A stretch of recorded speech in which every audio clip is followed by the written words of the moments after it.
spent about 3.5 weeks in August preparing for a full remote open once we got our families to understand that's what we needed to do. And we've received a tremendous amount of positive feedback on the remote platform because everybody was expecting last spring. Yeah. Right. When Corinne and I went into this chaos and crisis mode, just trying to get, kids hooked up. This was well thought out. This was planned. Mhm. Teachers had been spending most of their summer getting ready for this. And it's gone very well. So when we have to pivot back to remote, we can do it well. It's not a question of if, it's a question of when. And for parents, it's a question of if they want to have to deal with it. And seven school districts, 6 towns. There's a little bit of a different thinking in Brentwood than there is, say, in Stratham. Yeah. Different colors, different ideology politically. So that's creeped in as well. But technology-wise, we're good. Oh, good. All right. Well, thanks for the update. We're thinking of you Thank you. as you try to go through all this stuff. So I appreciate Yeah. the patience in my absences. oh, good. All right. Well, that's I see that it's a 1:03, and I think we're all here. So let's. I'd like to call the meeting of the Community Engagement Work Group to order. And according to the governor's order, we need to take a roll call of members who are here. This is Mel Myler, chair of the group, calling from Port Clyde, Maine. Corinne. Corinne Cascadden from Berlin, New Hampshire, in my home by myself. David. Hi, David Ryan from Exeter in the offices of SAU 16 on 30 Linden Street, and I'm by myself. Thank you. Susan. Good afternoon, Susan Heward in Concord, 26 College Drive. Good. Senator Morgan. John Morgan, I'm in Exeter. I have a staff member and kids in the house with me. We also have joining us Dave Luno. Dave Luno here in Hopkinton with Ozzy, the long-haired Dachshund. Jay Kahn.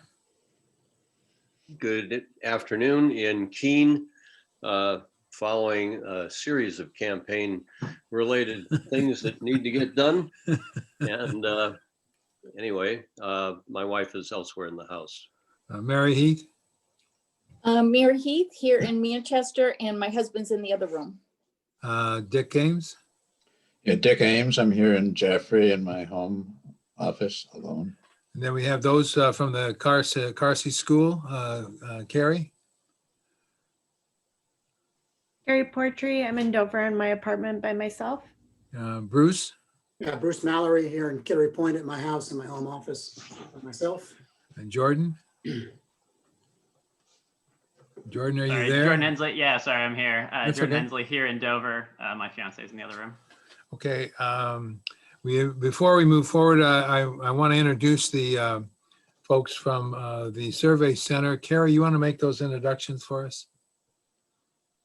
Sure. So today we have with us Zach Azam and Sean McKinley, and they put together the findings from the Grant State poll or panel, I think it might be called now. And they're going to walk us through the findings and answer any questions that we may have. They'll also be joining the full commission next Monday.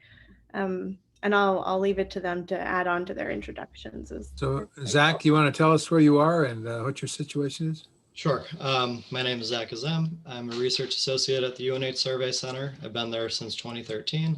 And right now I am home in Dover, just myself and my cat. Thank you. And Sean? You're muted, Sean. All right, sorry about that. Hi, I'm Sean McKinley. I'm also a research associate at the UNH Survey Center. I've been there since 2016. I'm currently in my apartment in Hampton by myself. Thank you. Thank you, Sean. Before we move to the survey, we need to approve the minutes of our meeting on October 13th. I need to take a motion to accept those minutes. So moved. Moved by Cascade and seconded by John Morgan. We need to take a poll on accepting those. Myla votes aye. Corinne? Yes. John?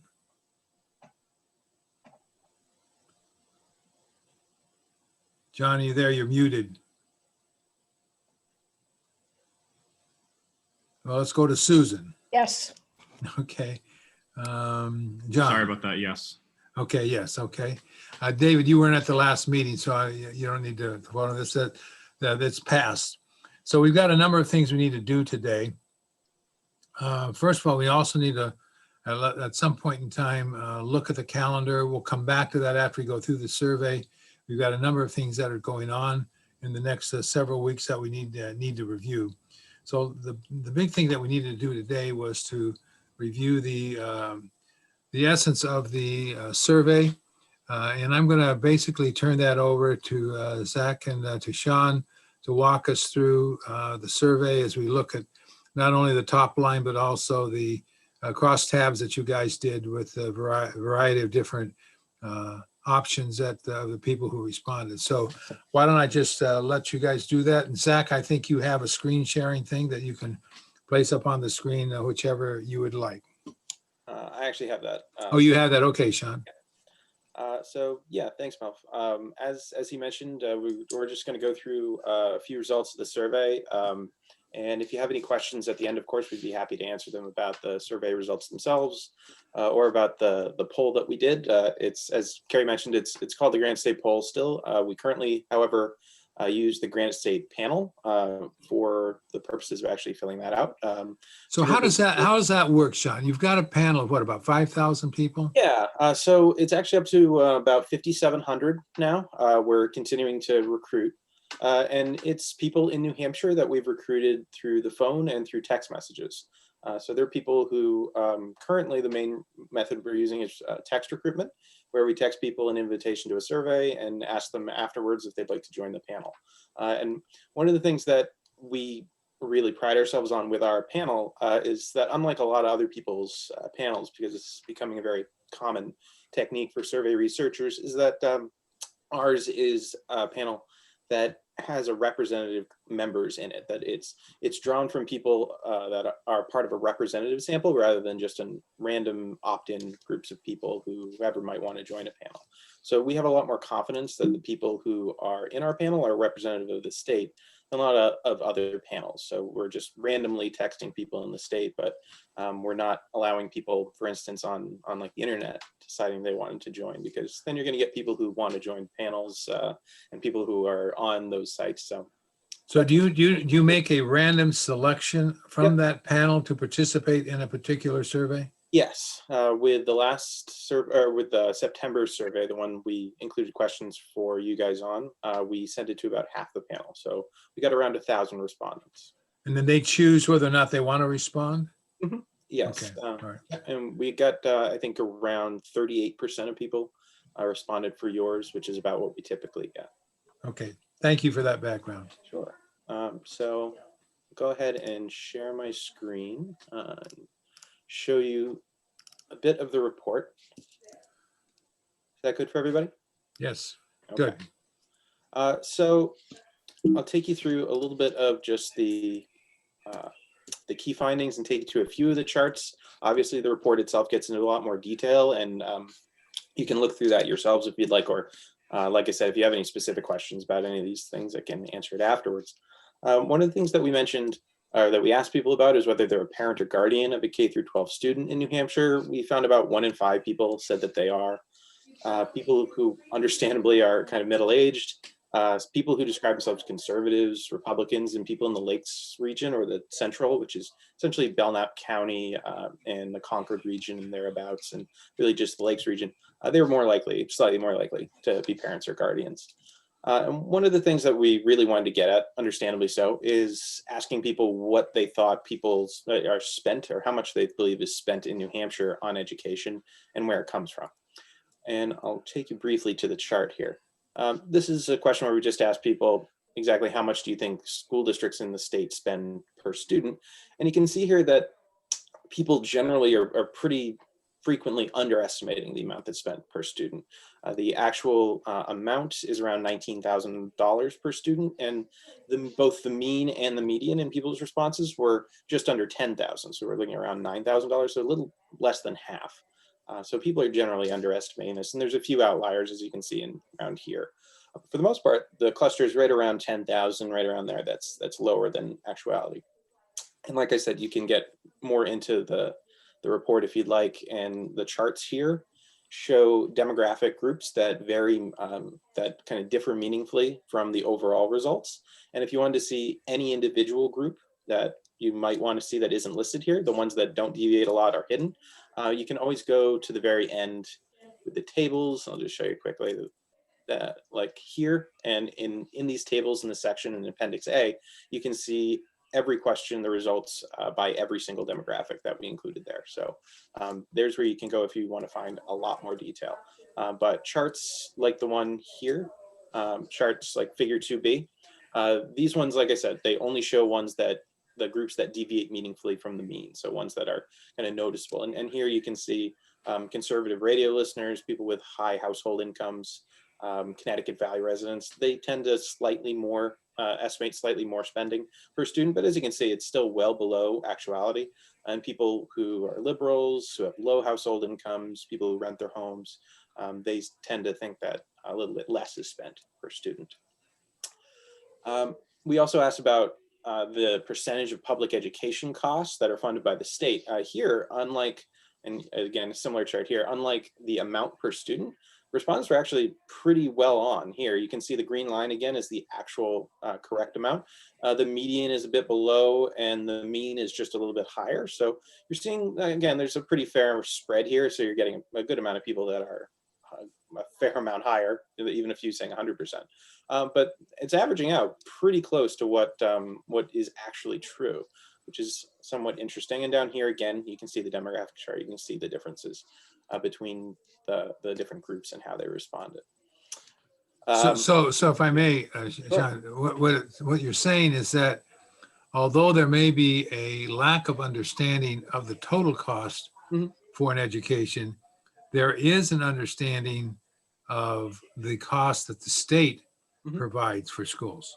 It would seem, yes. That's what the results are telling us. And like I said, there's a fair amount of spread here. So you're getting 4% of people, or between 4 and 5% of people think 100% of public education costs are paid for by the state government. So there's certainly a fair amount of people who are ill-informed in that regard. But averaging it all out, both the median and the mean, you're getting pretty close. Certainly more so than here, where we have a clear answer that people are underestimating this. So here we're, yes, as you say, I think people have a better understanding at the very least of that than the amount that is spent per pupil.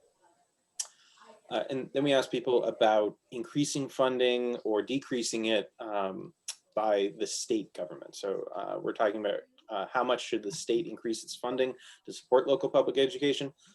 Understandably, a little more than half people want them to increase it, and most of the rest said that they want to keep it the same or they don't know. Most people, very few people want the state to decrease the amount of funding it has to support local public education. And then we talked about the sources of the education funding. So we mentioned about how there's pretty big differences in some parts of the state and how much people pay in property taxes depending on property value. And we put forward the option for people and asked them if they favored or opposed the idea of people paying the same property tax rate to fund public schools. And here you get a pretty mixed result. We're getting 4 in 10 people were in favor of it, strongly or somewhat, and about 30% were opposed to it, but also about 30% said they were neutral or they don't know. So this is a pretty mixed result, we would say, where, again, there's probably isn't a clear idea here of what people really would like. And the 30% of people who are neutral or don't know would indicate that a fair amount of people maybe don't quite understand the idea or haven't given a lot of thought. And again, here in the demographics chart, you can see differences. You can see older people, people with high educations, Boston Globe readers are more likely to be in favor of it, and conservatives are less likely to be in favor of this. We asked about how, about community funding of public education through property taxes. And here, most people, again, say that they'd like property taxes, the share of education costs funded by property taxes to decrease or stay the same. And again, a fair amount of people said that they don't know. And here, very small amount, only 5% said that they wanted the property taxes, the share of education costs that's paid by by property taxes to increase. So you are seeing that a good amount of people, a plurality, though not a majority, would like the share of costs borne by property taxes to decrease. However, we asked people then, okay, here are some possible options. Obviously not an exclusive list, not exhaustive of all the possible things that could happen, but we gave people a few options of things that would help defray the costs borne by property taxes in public education. The three easiest that we could present for people are statewide property tax, a sales tax, and an income tax. Even framing this question as we did, we asked people if you would like these things to decrease the reliance on local property taxes. So we're directly referencing the question that we just asked them, where a lot of people, a plurality in fact, said, I do want to decrease property taxes or the reliance on property taxes for education funding. Even when we frame it this way, there's very little support for any of these options. The statewide property tax idea gets the most support, but that's still only about a quarter of people. More people oppose it, almost half. And the sales tax and an income tax are opposed by a majority. And we're getting less than a quarter of people are supporting either of these options. So there isn't a lot of support for these alternate proposals that we put forward to people as an idea to help defray the cost of property taxes, which a plurality of people would like to do, and most of the rest want to keep the same. We did get a fair amount of suggestions for other income sources, as you can see here. Those, if I remember correctly, often encouraged things like business taxes, increased sin taxes, specifically taxes around marijuana and things like that, but relatively small numbers of people mention those things. But you can look those up also in Appendix B, where we have every open-ended response. So this would be one of those open-ended responses where if you'd like to read through and see what people suggested, you can do so. And again, there's more demographic charts here if you want to dig in closer to which groups of people wanted different groups of things. Generally speaking, Democrats tended to be more in favor of these options that we just listed here, things like the property tax, the sales tax, and the income tax. But even among Democrats, you're looking at not a majority of people. And among conservatives, support is very low, as you can see, and Republicans were tending to get only about like 12% or less. So there's not a lot of support there. More support among Democrats, but certainly not a majority. Then we asked about the school funding system and about how it distributes money. This question, not a clear answer really. We got a plurality say that they prefer a state funding system that distributes the money to districts based on differences in poverty and property wealth. And 3 in 10 want one that distributes money equally to every district. So slight plurality in favor of having the money distributed differently based on need, it would seem, in poverty, property wealth. But also this large group of people saying that they don't know. It's a little bit of a nuanced question for people. A lot of people might not have given this a lot of thought, particularly maybe if you don't have children, if you haven't been here for a long time. It's quite reasonable, I think that, or it's probably not unexpected that a large amount of people here say that they don't know. And again, you can see the differences here. Young people, liberals, people who haven't lived here very long, they tend to want a system that varies the amount of money that is distributed to school districts in the state, and wealthier people and people 50 to 64 are more likely to say that they want a system that distributes money equally. And lastly, we asked people about the most important factors that they considered were for a high quality public education. A lot of people mentioned teacher quality, interestingly, as their most important one, 33%. And other people mentioned career and technical services. Because we give people a lot of options, this tends to get kind of centrifugal. There's a lot of different options here and they all kind of clump together. This is a little bit easier chart for you to understand. This is just the 1st through 5th most important. We ask people to rank them. And here you can see ones that basically people think are important. They're in that higher echelon of their top 5. And again, here you can see that teacher quality is more than 2/3 of people think that that's in their top 5 most important qualities to a high quality education. And then things again like career and technical services, low income student services, access to technology, curriculum and learning materials. These sorts of things are the most frequently mentioned qualities that people would like to see. Here you can see a chart. Again, this is like the demographic charts, but it's trying to really show the party identification gap in a lot of these instances. That's as you can see, really in the demographic charts that I mentioned before, oftentimes we're seeing differences based on party. Here you can see those a little bit more readily. These blue circles here are for Democrats, greens are for independents, and the red ones are for Republicans. And you can see the little bit that some of these different conditions that people might consider to be important. In some of them, there's a pretty clear agreement among the people in different parties. For instance, curriculum and learning materials, it's all pretty much the same. Other areas, though, there's pretty big divergence between parties. For instance, career and technical education services. Democrats aren't very likely to put that in their top 5, but 7 in 10 Republicans are. And there's a few others that similarly have some gaps between them, which can be informative. And similarly here, you can see the differences between people who are parents and the people who are not parents. And again, on some of them, they're teacher quality, everybody's on the same page. But on other ones, for instance, like social, emotional, mental, and behavioral resources, people who are parents or guardians are much more likely to put that as one of their most important things that they consider important.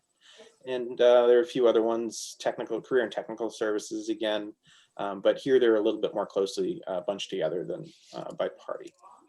And here again, you can see the demographic chart showing more differences, more so than the ones in the charts I just showed you before. And here, directly afterwards, is the technical report. If you're really curious about how some of this works more and you'd like some greater textual explanation, this is just kind of 2 pages that talk about how all this works, and it has links to our website if you'd like to learn even more about that. And as I mentioned before, here are the the tables at the very end that show every demographic here and the overall results and the ends and the question wording. So if you really want to dig into the results, you can here. And then at the very end, let's see if I can find it here. As I mentioned before, is Appendix B. So here you can see the different specific text that people mentioned in those places where there were open-ended responses for them to answer. Like I said, this was the other one where people said things like business taxes, cannabis, casinos. These are some of their ideas for various new sources of income that we didn't mention to them. So that is the basics of what we did for the questions we did for you guys. And again, you can find the key findings here if you're just looking for something quickly to find out what you need to know from the report, and you can delve into it further in other parts of the report. So if anyone has any questions about, like I said, the specifics of the report itself, the findings, or how we went about doing this, we'd be happy to answer them. Questions from the group for Zach and Sean? I can't see everybody here, Jordan, so I'm going to need your help in identifying who might have a question.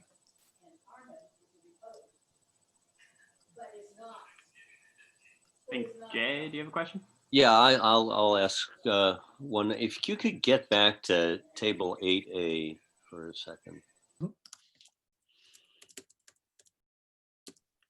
Yes.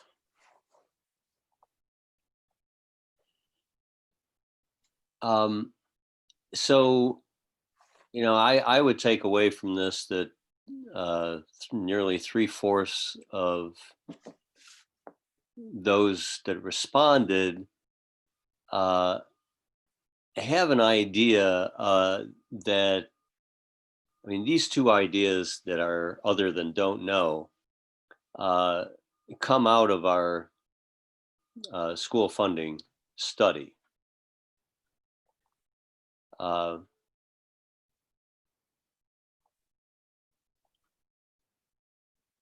I guess not. I guess the state funding that distributes money equally is what we do today. A plurality of folks would prefer, would see. So what I wanted, and then you got, I don't know what the green, did you break down 8A into the groups? By different demographic groups? Yeah. Yep, you can see right here in figure 8B. These are the groups that really, because there's so much don't knows, we just have people here who are more likely rather than less, because it kind of just shows more readily what people are actually saying, and by trying to effectively not worry about the don't knows for right here. So you see, these are the groups that are more likely to prefer the option of having differing amounts of money based on poverty and property wealth. And here there's only two groups in this instance. These two groups are significantly more likely than overall to prefer the system where the money's distributed equally. Yeah, I thought on that one, Jay, and when I first saw that, the way I looked at that, you've got about a third who don't know, which I think is a significant amount of people who either don't understand or don't have an opinion on whether or not that there should be a different way of distributing state funds. I mean, that's how I looked at that particular slide. And some of that might also be due to the fact that we don't elaborate exactly on what poverty and property wealth would entail in that regard. So, just even speaking for myself, I personally hadn't, really thought about this issue very much. So just reading this question, you might think to yourself, well, what would that entail exactly? And that would probably be, even if you had a precise proposal of how that would work, it would probably be a little bit too detailed for a survey like this. So that element might increase the amount of people who are saying that they don't know. I don't know what exactly that would entail. I'll probably just take the easy way out and say, I don't know. So if you go back to then the previous question, I remember the previous question, maybe leave those results, okay, whatever. So the previous question is about the various taxing methodologies. And I wanted to clarify what I believe about that question on the different taxing methodologies is that we set that up so that it would be consistent with what was asked 18 years ago. Right? That I'm not sure about. The choices there, Carrie, are you recalling? Mel? Off the top of my head, I can't remember which one is the longitudinal. I'll look back. I think it was the question that asked about sources of funding. Mm-hmm. When they asked if instead of the property tax, you'd like to use income tax, sales tax, etc. Yeah, I think that's the question that was also asked in 2002 that would like to compare. Right. So there were just two thoughts that I had with that. Is one, if that had changed at all, and two is how the results in that question, which I guess is 7, and the results in 8A, what a crosstab there would look like.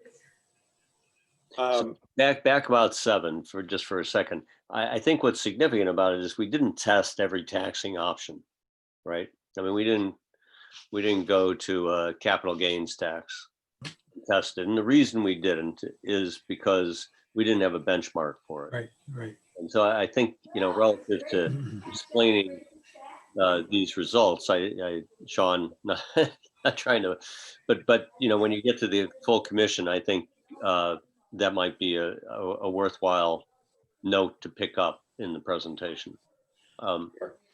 We don't have access to the old results that from 2002 to compare against, so we couldn't really directly insert them into the report, but we can discuss them certainly if you'd like.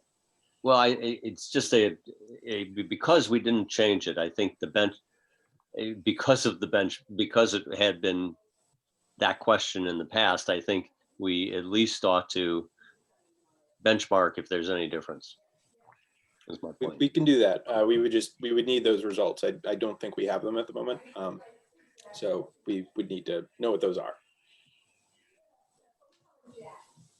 Who would have those?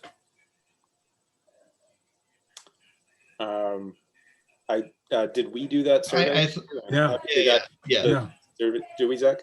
Yeah, sorry, just refreshing my memory here. I don't believe that it was a direct comparison to that question you're referring to. I believe that it was based upon it, because I think that the way that the question had been stated previously was, this is the list of options, which one of them would you choose?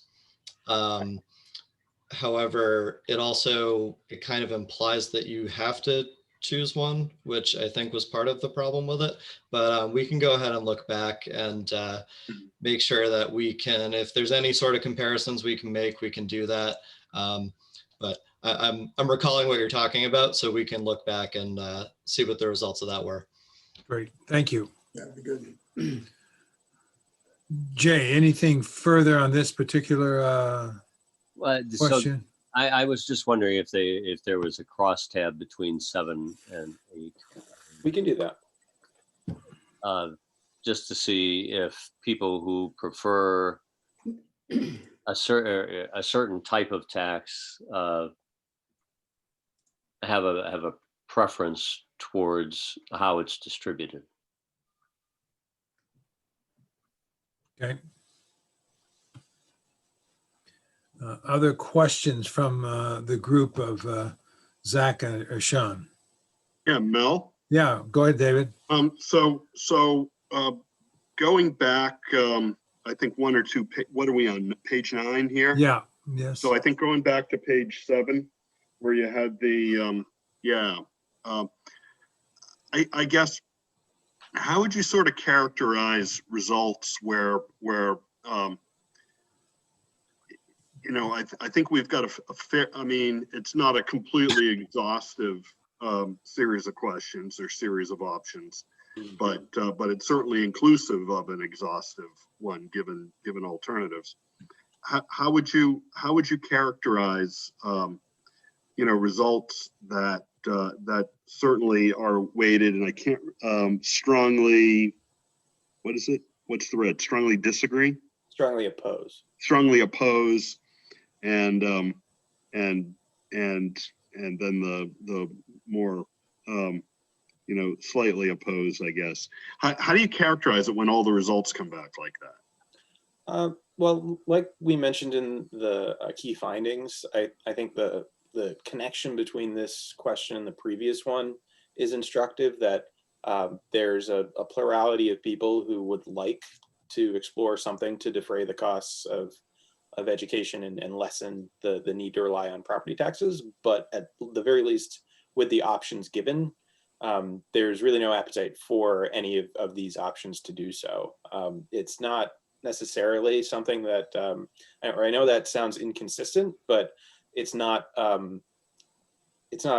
unfamiliar to us with questions like this. You know, it's really in a lot of ways just the taxes equivalent of having your cake and eating it too, of saying, yeah, that sounds like a good option to me. I'd like that.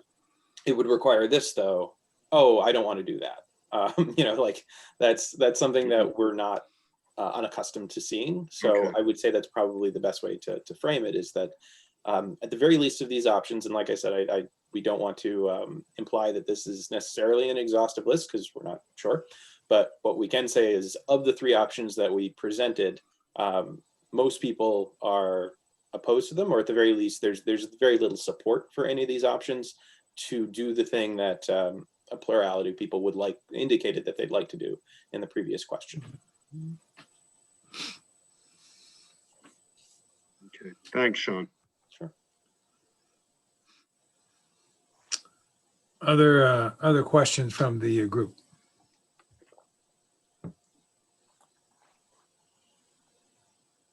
Mel, yeah, another, and I've gone through the results of, I think when they were sent out a week or so ago, but I don't recall. Were there any questions that in any of the in the Granite State survey with respect to quality outcomes or public school performance or anything like that? Sort of along the lines of what we talked about this morning too, just to see where people are at. I don't believe so. Okay. No. I think one of the interesting things, I think the actual percent of parents who have students is that in this particular survey was about 18%, Mm-hmm. which I think is interesting, because That clearly is a flip from what it would have been 10 years ago. So you have the majority of those who are paying for the taxes that support schools are basically those who don't have children in schools. Now, they may have had children in there, grandparents who have had kids in there, but you basically have a body politic out there that have little contact with schools since they don't have children in schools. And I just think that provides a mandate, I think, for schools to reach out to the community so that the community understands what's going on in schools. And that is somewhat troublesome to me from a standpoint of when you begin to look at sources of funding for schools, you're dealing with a body politic there that may not know what's going on in schools other than what might have been a historic reference to when their kids or grandkids were in schools.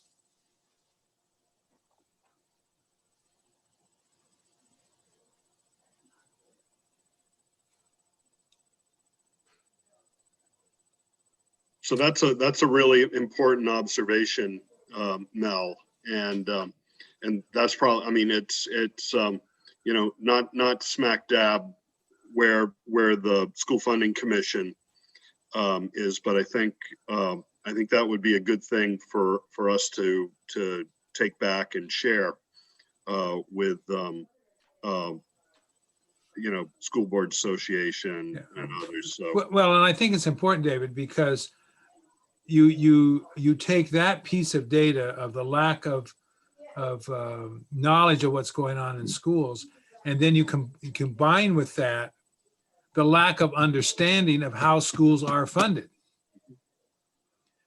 which then makes it more complex when you say, okay, is there another way to do this thing? When I'm not involved in schools, I don't understand what's going on.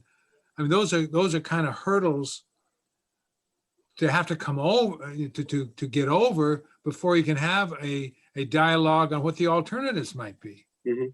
And the performance of the schools. Oh yeah, too. exactly. Yeah, exactly. Yeah.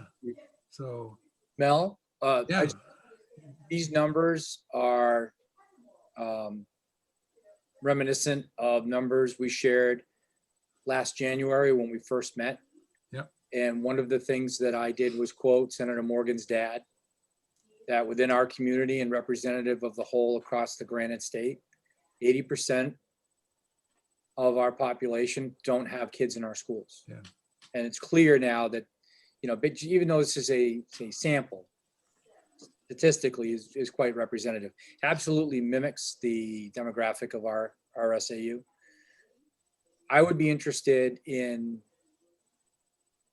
being able to gauge the level of value, and this might not be for this conversation, but the level of value schools bring to that 80% of the population. Yeah.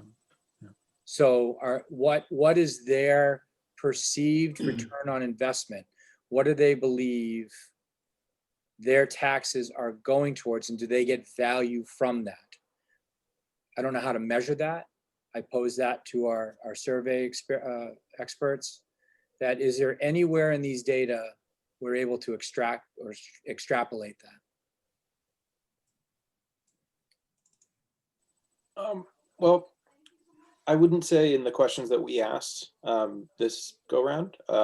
We certainly could in the future, if you're interested, ask questions in that vein for people. I believe we have, Zach, correct me if I'm wrong, I think we did a while ago when we were still mostly using the phone many years ago. We asked questions about kind of in that vein about people's thoughts about their local schools and their interactions with the community. So we certainly could do something like that in the future. I wouldn't say that there's anything in here really that could be gleaned about school quality. Really, the only question that's only kind of tangentially about that is the final one that I showed about what people think is important, but not really rating exactly how well they think their local school is doing, or what kind of value they get as somebody who might not be a person who has children attending that school.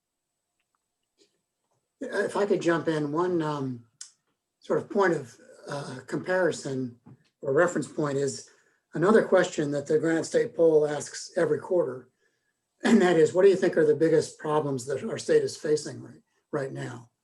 And for a period of time, but prior to the Great Recession, public education, and I forget the wording, and Zach and Sean can help, but public education, or maybe the wording was funding of public education, was always one of the top concerns expressed by people when asked that question, given, I think it's an open-ended question, but they would go to education and funding education right away. And after the Great Recession, of course, jobs jumped up to the top, jobs in the economy. And then about 4 or 5 years ago, the opioid crisis jumped up to the top of that. What's the greatest concern facing our state? And education has really fallen off, and it's now among the less mentioned concerns when people are asked that question. So Zach or Sean, if you can clarify the wording of that question, but I just think that the commission, if my interpretation is correct, the commission right now, building on what Mel and Dave and others are saying, is that the commission is dealing with a very complex, very big, very consequential policy question that fewer people are paying attention to and concerned about than would have been the case 10 years ago or 8 years ago. So is that fair? Yeah. Bruce, you did a good job of kind of talking about the different phases. So it's, what is the most important problem facing the state of New Hampshire? And yeah, we've been asking that quarterly for about 20 years. And you do kind of have those phases where first off, it was education. Definitely makes sense given, the Claremont decision and those sorts of things were still pretty highly, a lot of people were thinking about that stuff back then. Right. Then once the economy crashes, that's the focus, and that for quite a few years. And then once you hit the opioid crisis, that became by far the most important problem. And now, obviously COVID-19 is kind of this fourth phase, I guess, but I suppose what's different there is that it kind of touches on both education and the economy. So as the person who typically reads a lot of these responses and codes them, I can tell you that there's certainly, whether or not it's people just saying COVID-19, there are also people that talk about how it affects the schools. I would imagine, I can't say for sure, but probably a lot of parents that are bringing that up as the most important problem as they're having children in schools. And then certainly people talking about jobs in the economy and the relation to that. So it's not that people are completely neglecting education at this time, but I do think that of the people that are, they're kind of looking at it through the lens of how are we going to continue to handle education in response to COVID-19. So it's not so much funding per se that's at the top of people's minds. It's really that management. I think there is, on that, Zach, I think there is, I'll speak for myself. I think there's confusion on the part of the older generation, which I'm part of, that deals with the whole question of this whole remoteness in education, working from home, not having an office to go to. But there is that the pandemic has raised just a lot of questions in people's minds. How does this all work? Because it's out of my sphere of reference. And so then you throw into the issue, oh, by the way, we want you to think about how we fund schools. It just kind of is gets thrown into that cauldron of unknown. And I think that's why the most important problem question itself is particularly interesting, because it kind of captures, okay, what's top of mind? They might be able to answer and give you opinions on certain other things, but from our recent data, it's clearly COVID-19 that's on the minds of mostly everyone. Yeah. Okay. Other questions of our survey gurus here? Mel, it's Mary Heath. I Yeah, just Mary. wanted to ask a question in terms of, is there any are there any questions or factors that would relate education to the economy and the impact that education has as a factor in building a strong economy? We didn't include any, Mary, on this one in that. Okay. No, like I said, I believe, and Zach, you often have a better memory than I do of the kind of time that predates both of us at the Survey Center. But I believe we might have asked something like that in the past. I wish I wish I knew better right now. I do usually recall, but off the top of my head, I don't know. We can look back. Yeah. Well, that gets into the issue of, again, a presumption, I would assume, on those who don't have kids in schools, that schools are providing a future for the workforce development within the state. And that gets into the whole issue of the economy and all that other stuff, regardless of whether a student is going to go to college or is going to go into the workforce through a career and technical education path. But are schools currently developing students to fill in those jobs that are going to be there to keep the state economy anyway flourishing?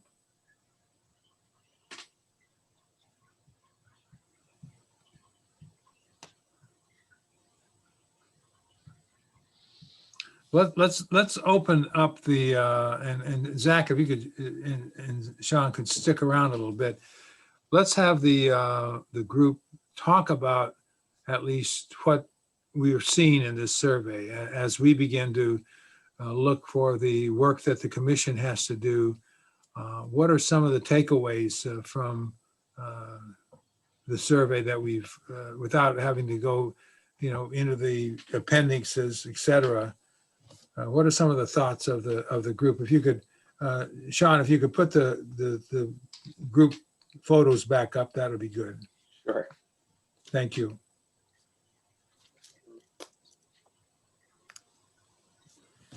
So what's our thoughts on what we've heard from the survey?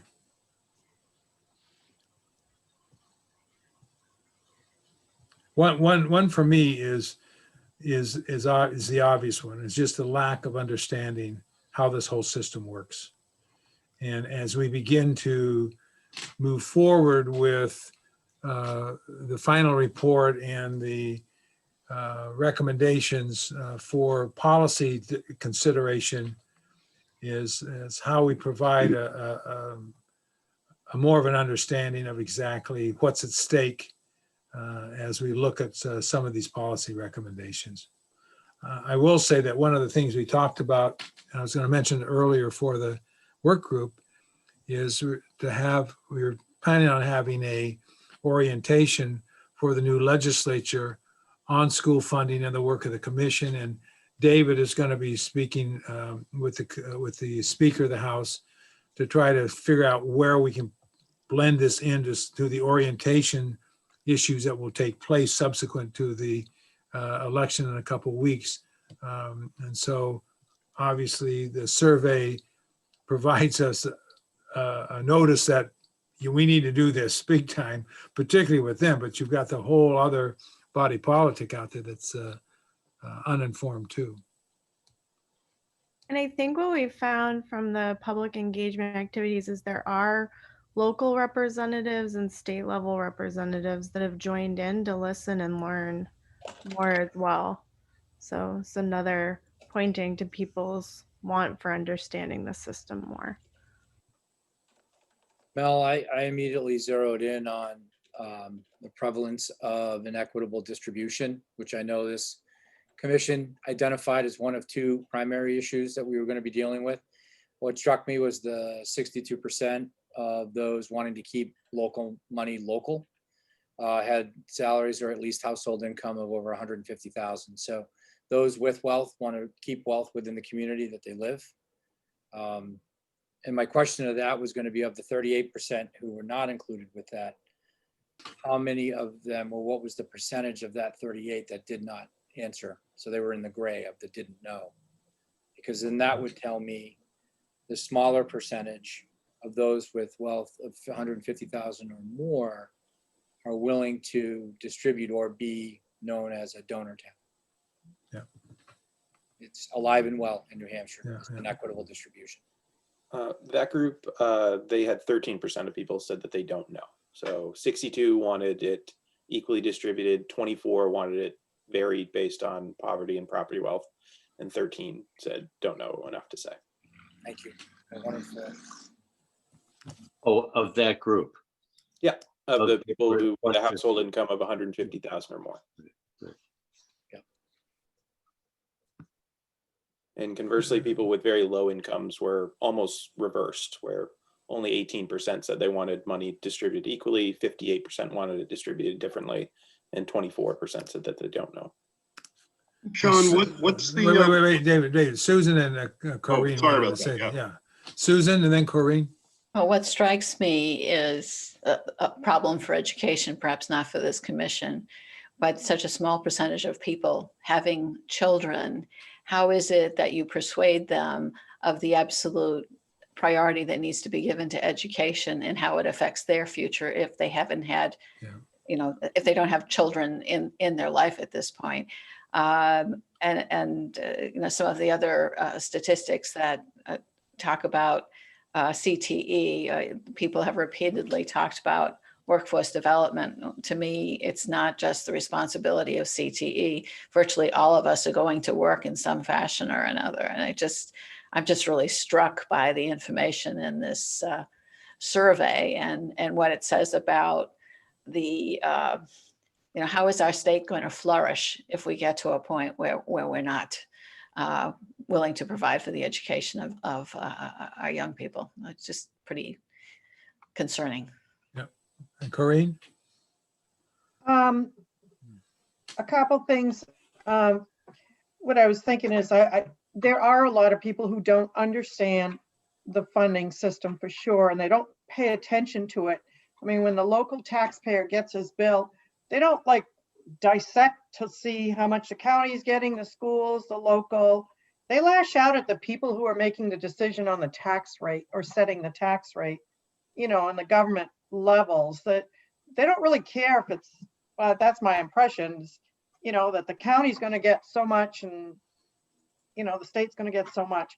I think to break it down to what schools really need in our, in terms of funding, is not really something that's out there. And was just thinking as people were talking, maybe there should be a descriptor that goes out with all property tax bills of how, what is the school funding like? Couple questions on this survey. I thought some of it was somewhat negative. And I don't know if I just focused on that because there was some comment on abolishing public schools and teachers unions. And but something that does stand out is that those people who did respond to this survey seem to think that increasing any of the sin taxes would be the way to go versus adding something new. And I was happy to see that teacher quality and CTE really came out on top across the board. And trying to do anything about teacher quality, I'm not quite sure about that one, but CTEs definitely, there might be something statewide that can do to, to increase focus on that, because we know that there's so many successes out of regional centers.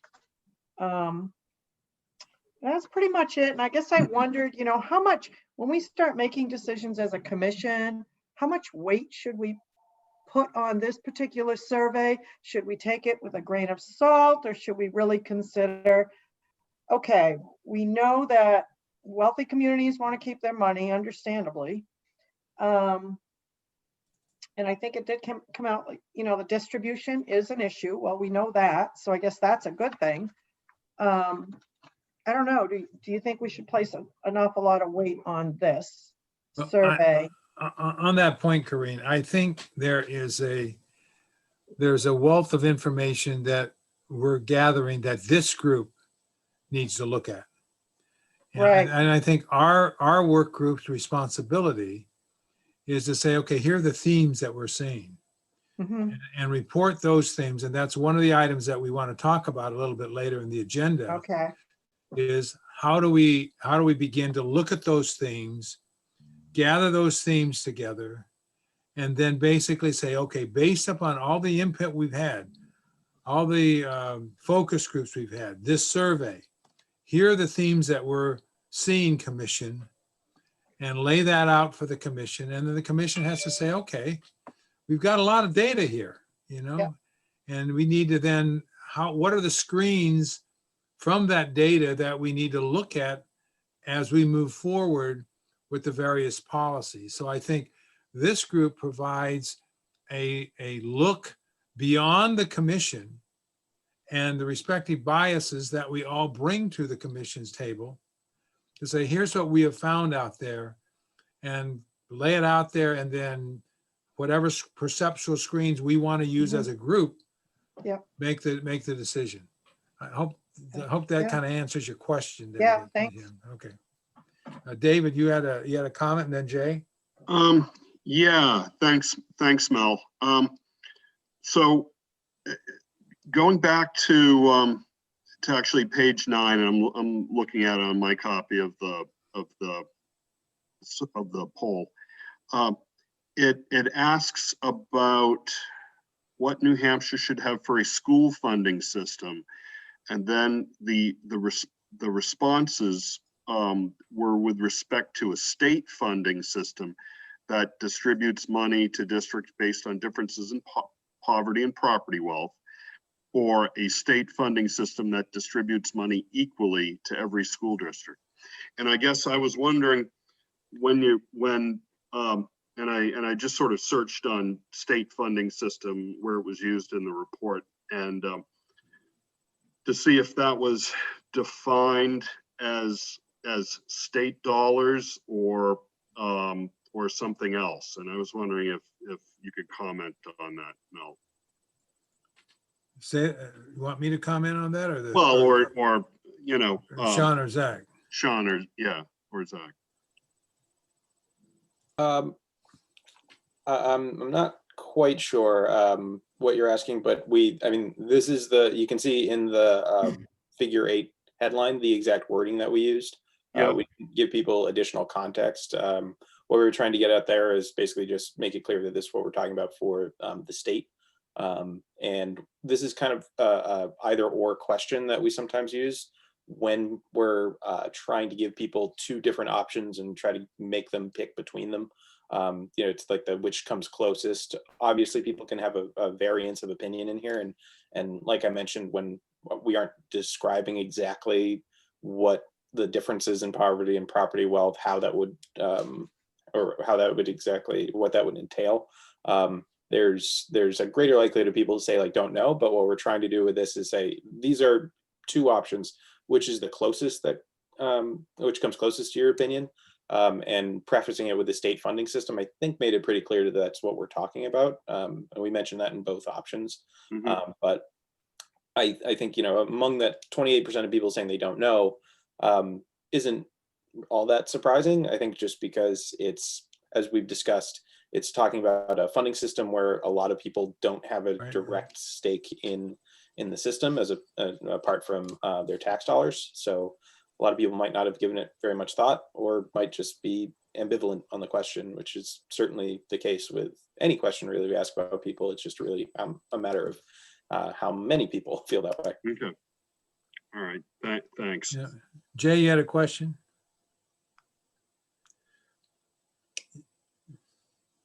More an observation.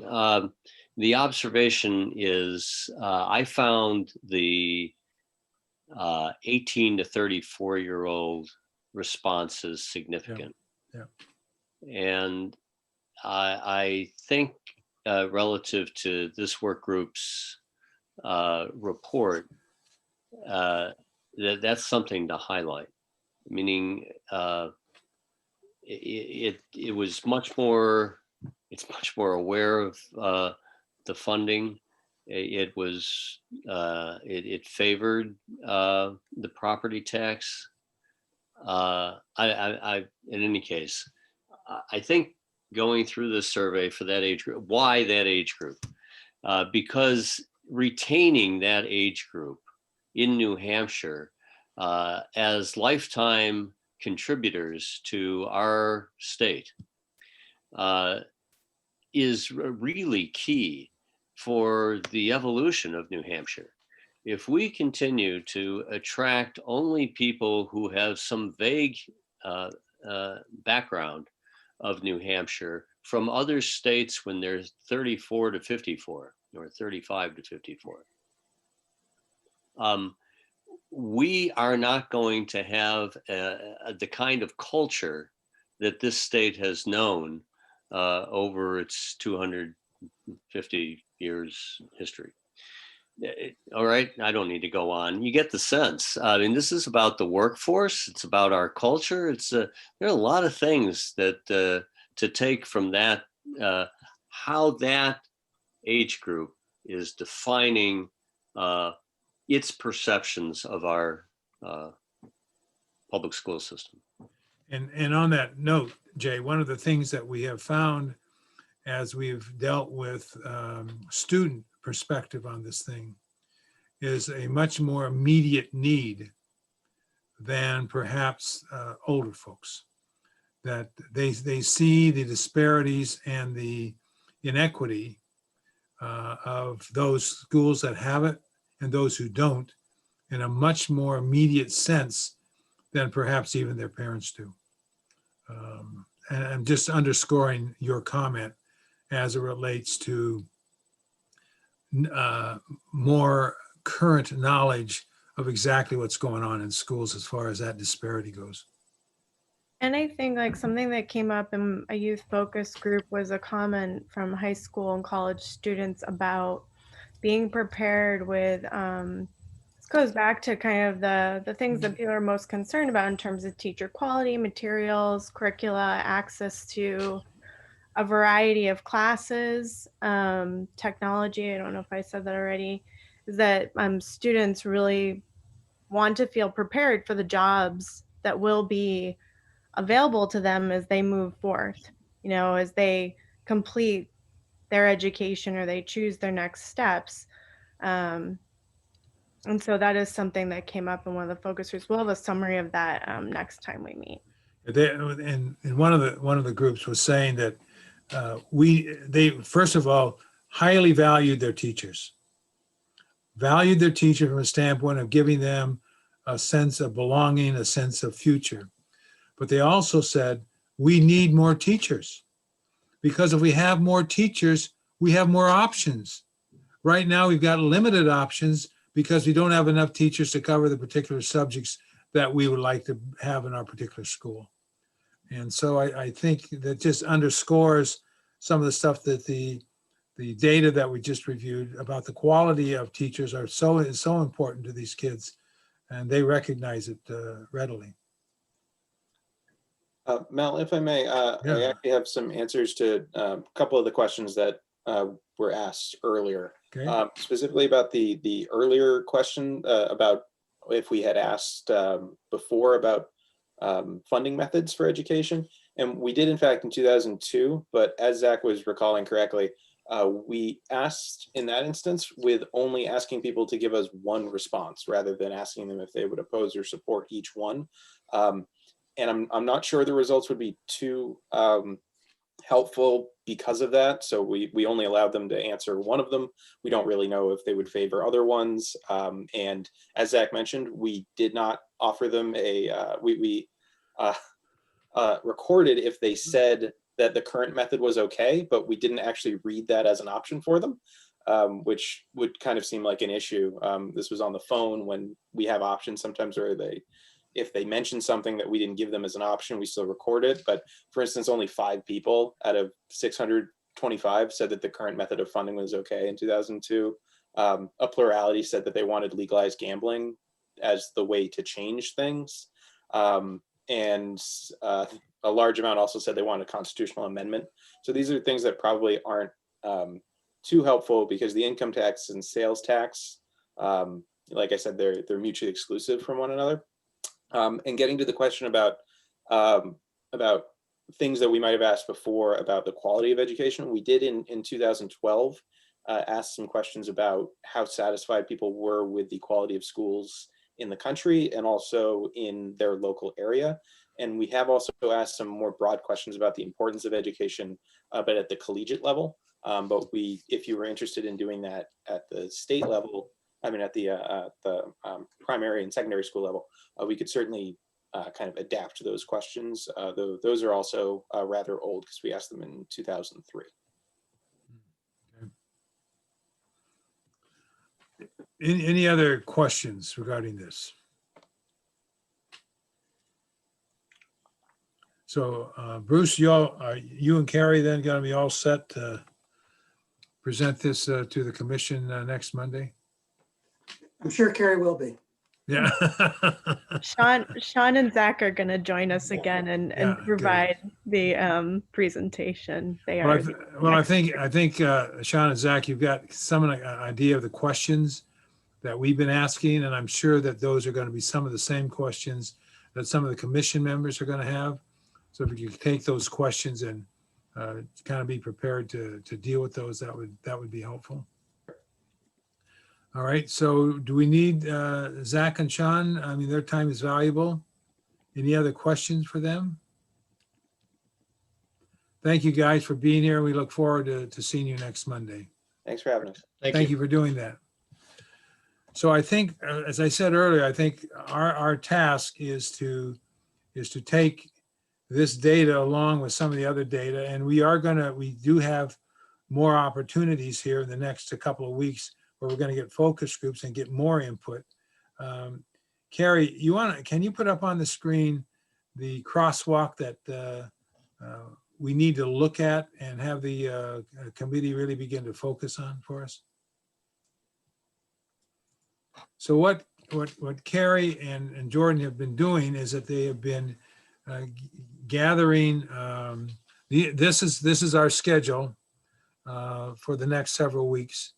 Go ahead, Carrie. So I just want to refer people back to this summary space as a reminder of what we've done, what's coming forward. So for instance, next week, on October 27th, there's the Municipal and School Leader Reprise. We have about 30 people registered for it. And then just as our calendar, and this is available under the full commission meeting materials from Monday. And then the crosswalk that Mel is talking about is so that all these where it says here, those are links. I think if you right click on them and you say open hyperlink, you should be able to get it, or in the PDF, you should be able to click it. And so the crosswalk is this one.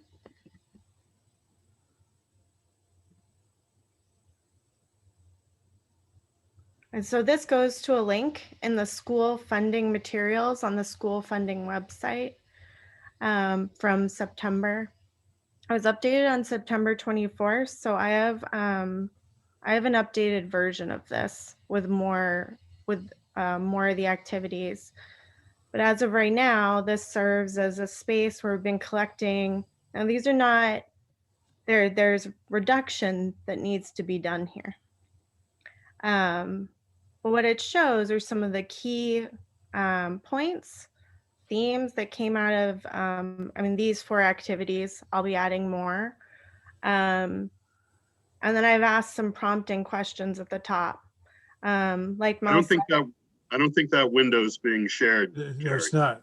Yeah. Oh, what's being shared? It was the one you clicked on. Oh, okay. What you clicked, yeah. Thanks for speaking up. Was it the PowerPoint still? Yeah. Okay. There it is. At least it wasn't my messy desktop. Okay, so this is this crosswalk that I was just talking about. Again, I will be updating it with the other activities. Although the summaries of some of those activities are on the PowerPoint I just shared as well, which is in the materials for today.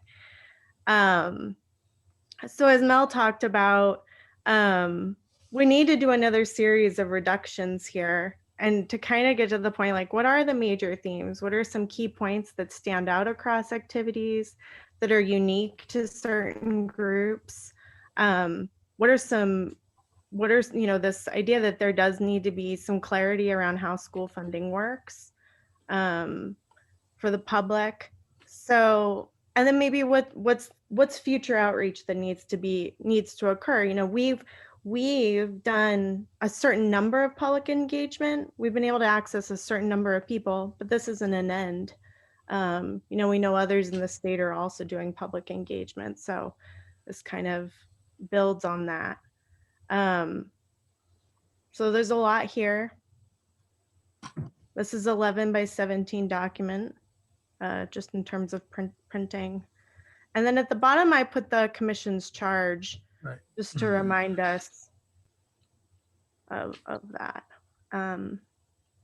So Mel, you can take it from there. So I think we have the next major piece is going to be on the 27th, where we have the reprise of the those, as we say, those people who collect and spend the funding, and we will update this crosswalk and get that out to you immediately. And then we need to, for our next session, which is our next work session, which is November. Our work session was the 29th. We need to be prepared to say, these are the major themes. So I'm submitting to the work group to use this crosswalk, the survey, to begin to look at what some of the major themes are that we can then list and then take back to the commission. And it's important for us to do this. I don't want, and I want to make this very clear, I don't want Bruce and Carrie and Jordan to be responsible for finding those major themes. That's our responsibility as commission members. So we need to do our homework, and we can begin looking at it, the crosswalk now, so that when we come together on the 29th, that we'll be prepared as a group to say, okay, these are the themes that we think we need to take to the commission. Is that fair? This is part of the group participation process of the committee. So can we do that? All right. I see everybody shaking their heads, at least I presume. Are there questions about our task? All right. Mel, I just had a quick question. Yeah, Corinne. Are we able to sit in and listen on the municipal and school leader reprise on Tuesday? Absolutely. Yeah. So Carrie, you'll send the links? Yeah. Or do we need to register for that, or? I thought Kareem, maybe you would register. I'll forward it to the work group members, or Okay. I mean, I want to know the time on that. I guess we didn't post it as a public meeting. That's where I want to be, I don't know what the right word. I think it would be good if I can forward it on. I just think we need to be careful about how many commission members choose to attend. Because we can't have it as an official commission meeting. Oh, can we Yeah. be in just listen mode? I don't have an answer to those. Jordan, how about you? Can we just get it into a listen mode Well,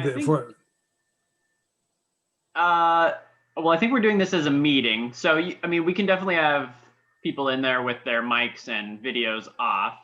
But I think the main thing is there can't be a quorum, which is, so, I mean, the work group could attend and maybe a couple other folks, but okay. I think that's just a consideration. Okay. So, unless 10 or 12 people want to show up, I think we're probably okay. Well, if we find that we have 10 or 12 of the commission members show up, we can disinvite them. Say, and then there'll be, I don't think we'll have to worry about that. Yeah, the way this discussion is set up is we're really giving an overview of where the commission is, but also asking some follow-up questions for large and small group discussion. And in the small groups, commission members can listen in, but I think it's really an opportunity for discussion amongst the leaders as well. So I will forward it along, and then it's on Tuesday. Yeah. But if I see you, and then we'll make some decisions about numbers then. Great. And what time is that? It is at 4 o'clock on Tuesday. Oh, okay, I just put in 3:30 because that was on. That's okay. That's when we need to, but feel free to come in at 3:30 because we'll be kind of setting up and that sort of thing. And it's going to be interesting how this works because we've got at least 30 people signed up for it, but there'll be some small group. I'm anxious to see how this works because I've not seen this in Zoom before, but there will be small groups that will be facilitated and then come back into the larger group. So it's going to be a fairly dynamic process of gathering information from them as they do their work. Bruce? I'll just note that that's one of the complications of convening an event on the behalf of the commission. To be clear, this is not a formal meeting of the commission to do business. Right. Because once you break out into small groups, you've lost public access to those small group breakouts. And it gets recorded in a different way. So in any case, just kind of for the record, noting that that's why we haven't posted these focus groups. Again, they're not business meetings of the commission, and therefore we can use a slightly different format. Unlike in our full commission meetings or any other business meeting, we can't use the small group breakout format because it would conflict with the purpose and the intention of having a completely open, transparent discussion for the public. So on that, Mel and Bruce, why don't Jay, you and I and Bruce sort of talk about that, and then we'll just, any commission members that want to be attendees of that meeting, certainly not panelists or group participation. I mean, this is not participation, but if you wanted to be on the wall and listen, Right, just listen. only, let's just clear it through Mel. And but at the same time, that doesn't really require live participation anyway. I mean, are these going to be recorded for video recorded and put up on the website? Yes. Yeah. Yes. So, okay. so if there's no live participation for, or no interactive participation for commission members, then, we can just tune into it afterwards. We haven't recorded any of the others. Oh, okay. Yeah, we've been taking notes, but it's sort of, I think part of the purpose of the focus group is to allow people to say unfiltered, their true feelings and thoughts about things. And so, we do, we take notes and record everything that's said, but yeah, we haven't been posting, raw video or anything of those meetings. I think in the interest of, letting the public have a space where they can feel free to voice, whatever they'd like to voice. Yeah. Yeah. Okay. So, any questions about what we've covered so far today? I see that that John and Susan had to get off. So I'll send everyone out the links to all the summaries, even if the crosswalk isn't updated. That PowerPoint I just showed has links to all the different summaries, which you can also look at. So it's all in one spot for you. and you use the right click, not the left click. on the on the PowerPoint. Okay. Well, Because I was hitting the right click earlier and I wasn't getting anything, so. we'll figure out what works on your computer. I don't, I'm not sure how it works for everyone. I just hit it harder, Mel, and it's. Oh, okay. Good. Thanks, Dave. That's a good suggestion. I hit the side until it works. Okay, so I think that is our agenda, although I will say too that Carrie is putting together the slides for presentation, and those are coming along. I've been watching that, and a lot of it has to deal with taking some of the stuff that Chris Dreyer had done with her group in Portsmouth, and some of the graphs that are familiar to us from some of the AIR stuff. In the context of explanation, they really look good. I mean, it's there's a rational way of looking at some of these that with some talking points, and that's what Carrie's putting together now, so that we can ultimately go to David's Rotary Club or go to someplace else and feel confident, be able to talk about some of the work that we have been doing. Anything more on that, Carrie? Yeah, Bruce and I talked the other day about, there's just a clear need of different, as we know, as many of us have background in education, need different forms of explaining. So we're gonna have a shorter one, the Rotary Club version, as we're calling it, that's really concise, and then people can look into it. And then we have a different version that we'll share in municipal and school area focus group, and then the legislative learning exchange that has more of the graphs and charts and that sort of thing. So we're just thinking of like different levels of detail based on the group that we're speaking with. Because based upon what we found in the survey here, there's apparent that we need to have a lot more conversations with a lot more people. That's not going to happen between November 1st and December 1st. My sense is that the information that we're gathering here is, as we begin to get beyond December, actually probably more into January, to begin to have these conversations using this data that we're gathering, putting together here, to try to provide a greater understanding of the issues of school funding. So this is going to be an ongoing topic, I think, because don't forget, the commission doesn't end on December 1st, right, David? It goes on. It goes beyond that. So I think our challenge is going to be, particularly with the survey that we just saw today, is how do we begin to talk with others about this? Because this is a long-term thing. And I mean, one of the things we talked about this morning was, you've got in Massachusetts, they've got a 7-year plan that they're rolling this thing out. So well, I think more relevant to the point you're making, it took them 5 years to get to the first year of the implementation rollout. Yeah. So 5 years after having crafted policy to get to that first year. And so what we have said before in this group and others, that we are really laying the foundation here for a long-term conversation with the state of New Hampshire about this whole thing. And I think we have done a great job in engaging people and providing that foundation, but it's going to expand as we begin to get through the final recommendations, regardless of what they are. This is an ongoing thing. It's not just, thank you very much, we're out of here. So anyway, enough pontificating here. So are there other issues to come before this work group today?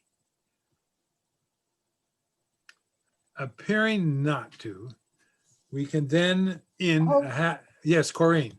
There was mention a little while ago about a discussion about updating legislatures, and you had mentioned the other day that there was a process to do that was very involved, but so should I assume there's nothing with nothing scheduled now? Nothing has been scheduled.